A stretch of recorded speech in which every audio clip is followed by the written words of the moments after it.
Halo, namaku Putri. Aku akan cerita kisahku selama kurang lebih 17 tahun tinggal di sebuah rumah dinas orang tuaku. Rumahnya masih asli bangunan Belanda, pintunya besar, tralisnya besi khas zaman dulu, dan semua ruangannya cukup besar. Di rumah ini banyak sekali kejadian aneh ataupun mengerikan, tapi kami semua sekeluarga sudah menganggap itu biasa. Kejadian yang pertama, saat aku usia 3 tahun, aku bahkan gak inget sama kejadiannya. Tapi di situ sekeluargaku sampai sekarang bahkan masih selalu ingat kejadian itu. Usiaku sekitar 3 atau 4 tahun dan aku sedang berada di toilet, di WC, dan aku ditemenin oleh kakakku, Kak Dina. Kamar mandinya sangat luas, baknya sangat besar, bener-bener bangunan toilet zaman dulu Belanda, keramik warna biru dan gak direnovasi sama sekali. Di situ aku belajar untuk buang air sendiri dan cuma ditungguin sama Kak Dina di depan pintu kamar mandi. Tiba-tiba katanya aku menjerit dan nangis ketakutan.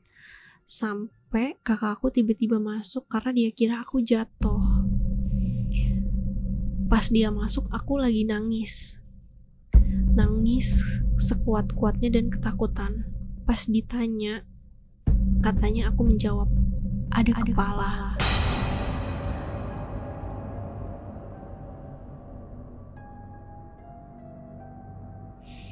Terus kakakku cepet-cepet ngebersihin, terus bawa aku. Terus katanya aku mulai tenang pas dibawa, tapi aku gak bilang apa-apa selain aku bilang, ada kepala, ada kepala, ada kepala.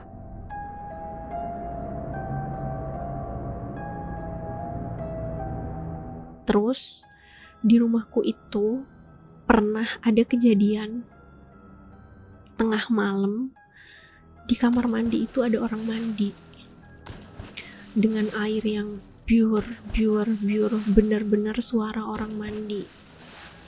Nah, kamar yang paling dekat dengan kamar mandi itu adalah kamar abangku, Bang Wendy. Kebetulan rumahku juga tidak hanya anggota keluarga inti, tapi juga ada kadang sepupu atau keponakan orang tuaku yang nginep di rumah.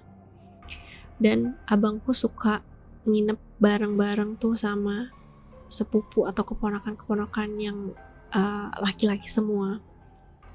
Nah, saat mereka dengar itu, dan itu udah sering juga kejadiannya sebenarnya, cuman kita ya kadang dengar, kadang enggak.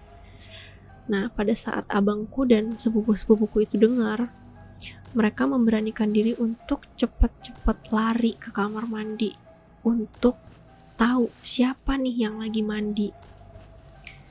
Akhirnya mereka dengan hitungan ketiga, mereka langsung buka pintu kamar mandi. Dan pas dibuka, gak ada orang. Tapi air di baknya goyang-goyang dan kamar mandinya kering.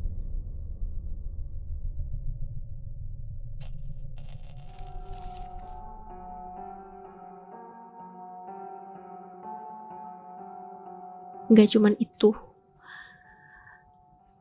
sepupuku pernah main ke rumah, namanya Riza. Di komplekku ini ada lapangan badminton yang jaraknya sekitar 100 meter dari rumahku ke belakang. Bisa jalan kaki, tapi kadang sepupuku dan abangku naik sepeda motor untuk ke lapangannya. Mereka main badminton itu malam-malam. Ini kejadiannya aku inget karena aku udah SD kelas 1.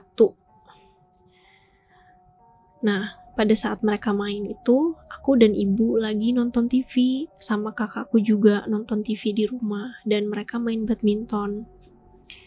Nah, tiba-tiba setelah mungkin ada 1 jam setelah mereka main, sepupuku yang namanya Riza pulang ke rumah, gemeteran, gak bisa ngomong, tapi pengen teriak, tapi gak bisa teriak. Ditanya sama ibuku, kenapa Riza? Terus akhirnya dia pelan-pelan dia cerita, dia memang pengen balik ke rumah untuk ngambil sesuatu. Nah, di depan lapangan badminton itu ada mesin-mesin pembangkit listrik yang aku bilang karena rumahku berada di komplek dinas. Jadi di depan lapangan badminton itu ada mesin-mesin besar, ada ya pepohonan, kemudian ada mesin yang terpakai dan ada juga mesin yang tidak terpakai. Saat dia mau menstarter sepeda motor, itu katanya berasa kok susah banget, kok gak bisa-bisa di starter motornya. Tapi dia pengen buru-buru pulang dulu ke rumahku. Karena dia gak bisa-bisa, akhirnya dia memalingkan mukanya kan ke depan. Saat dia lihat ke depan, ternyata ada sesosok perempuan cantik, bermuka Belanda, memegang payung, tapi bawahnya itu kaki kuda.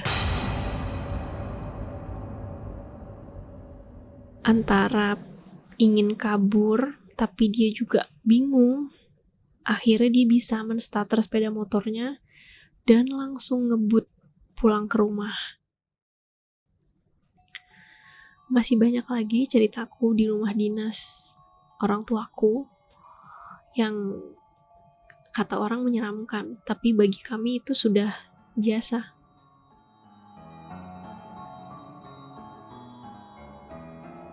Kirimkan cerita horormu ke link yang ada di kolom deskripsi dan dapatkan souvenir menarik dari Trans 7.